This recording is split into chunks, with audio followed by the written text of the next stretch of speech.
convention.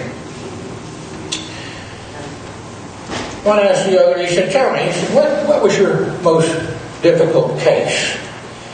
And he said, my most difficult case is that I had a patient who lived in a pure fantasy world. He believed that he had a wildly rich uncle in South America who was going to leave him a fortune. And all day long, all he did was wait for this make-believe letter from a fictitious attorney. He'd sit at the mailbox. He never did anything else. He didn't go out. He didn't visit. All he did was sit and wait. And the psychiatrist says, well, what was the result? And he said, well, it was a really challenging case. He said, it took 8 years. But after an 8-year struggle, he said, I finally cured him.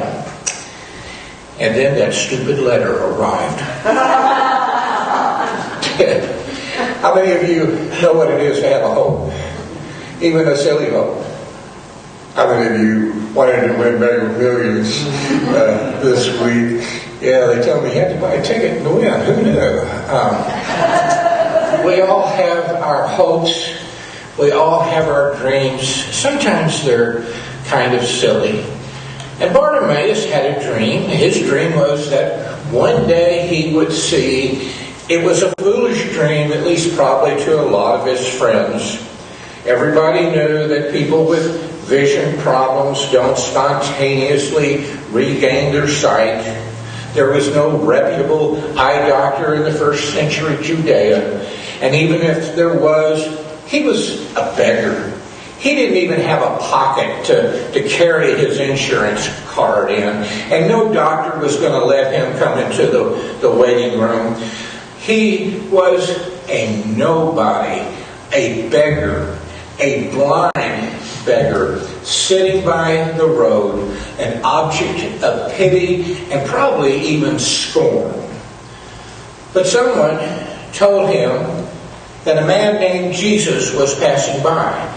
And someone had told him that Jesus had a reputation of healing those who were in distress. So, in an act of desperation, and if you'll pardon the pun, in an act of blind faith, Bartimaeus started crying out in a loud voice, Jesus, Son of David, have mercy on me. And the people around him were embarrassed, and they told him to be quiet. But he shouted all the more, Son of David, have mercy on me. Have you ever done that? Have you ever been in a situation where you cried out to Jesus, help me, have mercy on me? Perhaps it was a time of crisis. The police had called. One of your children had really messed up. Or the doctor's diagnosis came in and they said that the lump was malignant. Or your marriage was in trouble and you thought all hope was lost. And like Bartimaeus, you cried out, Jesus, Son of David, have mercy on me. And the fascinating thing is when Bartimaeus did that, Jesus stopped. What powerful words. Jesus stopped. And when he did, here's the first thing Bartimaeus found out about Jesus, and that is that Jesus is accessible. It's really quite staggering to think about it on a personal level, how we have access to Jesus. You don't have to fight your way through an appointment-making telephone tree to get an appointment. You don't have to fight your way through a battery of secretaries to reach our Lord. You don't have to make a journey on a long pilgrimage. You don't have to ransom your soul. Christ is accessible. Bartimaeus cried out and Jesus stopped. And he said to his disciples, call him. And they called to Bartimaeus and they said, take heart, rise, he's calling you. And throwing off his cloak, he sprang up and he came to Jesus. And Jesus says, "What do you want me to do for you?" And in that moment, Bartimaeus learned a second thing about Jesus, and that is that Jesus is attentive. He cares about individuals. He's not only the Lord of the universe, He's the Lord of the sparrow. And He sees you, He sees me, and He cares. Some years ago, I was on a trip with my family and my extended family, and we were touring a city that we had never been to, and we were outside and walking the streets, looking at some of the architecture and the fountains and what have you. And I was a little tired, and so I decided to sit down at this fountain, and my family was just right there. And so I sat down, and I was watching them watch everything else. And when I sat down, there was also a bunch of homeless people sitting around this fountain. And I just kind of joined in with them and sat down and was relaxing. And in a few moments, my family had done whatever they were doing, and they were ready to move on, and they started to look for me. And I could see that they were looking for me, and I thought, well, this is kind of humorous. I'm right here. And they couldn't find me. And so I sat there a little bit longer, and it began to be one of these. And I was right there. But because I was seated with homeless people, I disappeared from my own family. And sometimes that phenomenon takes place time and time again. I wonder if any of our elderly members have experienced this phenomenon. You go with your daughter, perhaps, or your son, to the doctor about some ailment. And the doctor talks to the son or the daughter about you the whole time as if you're not there. You've disappeared. Some of you know what I'm talking about. Visit with a person who's confined to a wheelchair. They too will tell you that it's like being in a black hole. People will not make eye contact with you because for some reason they're not comfortable. They won't engage in a conversation with you. It's as if you disappeared. Imagine a blind beggar.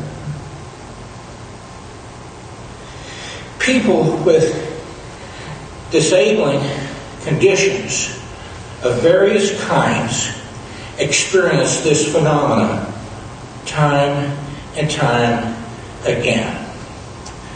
And yet Jesus was attentive to Bartimaeus. He saw him. He sent for him. And he sought to discern the great desire of Bartimaeus' heart.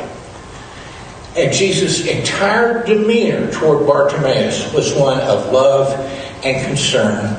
And yet Jesus even took it a step farther. He says, "Bartimaeus, what can I do for you?" And Bartimaeus, in that moment, learned a third thing about Jesus. And that is that Jesus is able. Because in Bartimaeus' case, Jesus gave him the gift of sight. A father was visiting with his young son, and he asked his young son, he says, "You have a birthday coming up. What would you like to have for your birthday?" And the son said, "I'd like to have a baby brother." And Dad said, "You're going to have a baby brother?" He said, I really do." And lo and behold, as things would work out, he did get his birthday wish. He got a baby brother. And a year passed by, and it was time for his birthday again. Dad asked the young boy, he said, "It's almost time for your birthday. What would you like for your birthday?" And he says, "Well, Dad, I'd really like to have a pony, but I'm afraid it's just going to be too hard on Mom." Lacey, that one was for you. Well, have you ever hesitated to ask God for something because it was just too big, it was too hard. And probably God just couldn't even handle it because it was just too much. Friend, I want to remind you that nothing, absolutely nothing is too hard for God. God is able. God is able. And I think that's a really powerful message for you and for me and for our church as we're in this time of transition, that God is able. We might think that things just aren't moving, or they're not moving fast enough.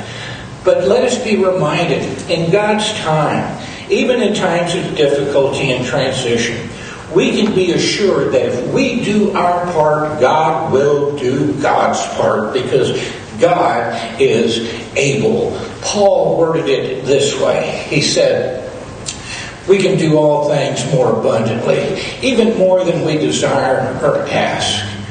And my friend, on a personal level, if you're leaving your faith behind when you step out on the plane to fight life's giants, whether those giants be health concerns, grief, family problems, or whatever they might be, if you're not taking God with you and remembering that God is able, you're making a grave mistake.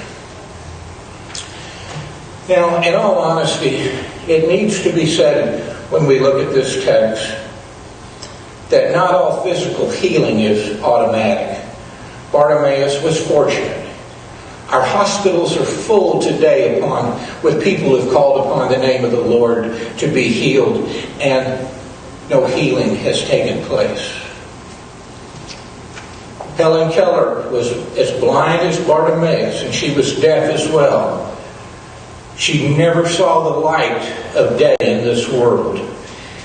And yet she graduated from Ratcliffe College with degrees in English and German. She gave lectures on important issues of the day, like women's voting rights. She traveled extensively. She became a friend to prominent people, including President Eisenhower. In wartime, she visited military hospitals, encouraging soldiers who had been wounded and disabled in battle. And in later years, she said this, I thank God for my handicaps, for through them I found myself, my work, and my God. Was Helen Keller healed? Certainly her heart was healed. What about Fanny Crosby? Fanny Crosby was as blind as Bartimaeus, and yet she wrote over 8,000 songs. Fanny could have wrapped herself in bitterness because her blindness wasn't congenital. When Fanny was only about 6 weeks old, a real minor eye inflammation took place. The doctor didn't handle it correctly, and she became permanently blind. And yet Fanny Crosby harbored no bitterness against the physician. In fact, she said, if I could meet him now, I would tell him, thank you, over and over again for my blindness. Because she felt that her blindness was a gift from God to help her write those hymns that flowed from her pen. Was Fanny Crosby healed? Not physically, but mentally, emotionally, and spiritually. She towers above all of us. Kind of makes you wonder who's really the handicapped one.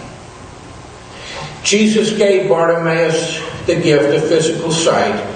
He could have just as easily helped Bartimaeus find victory in dealing with being vision impaired. The important thing for Bartimaeus and the important thing for you and I are the things that he learned, and we need to remember that our Lord is accessible, our Lord is attentive, and our Lord is able. Amen.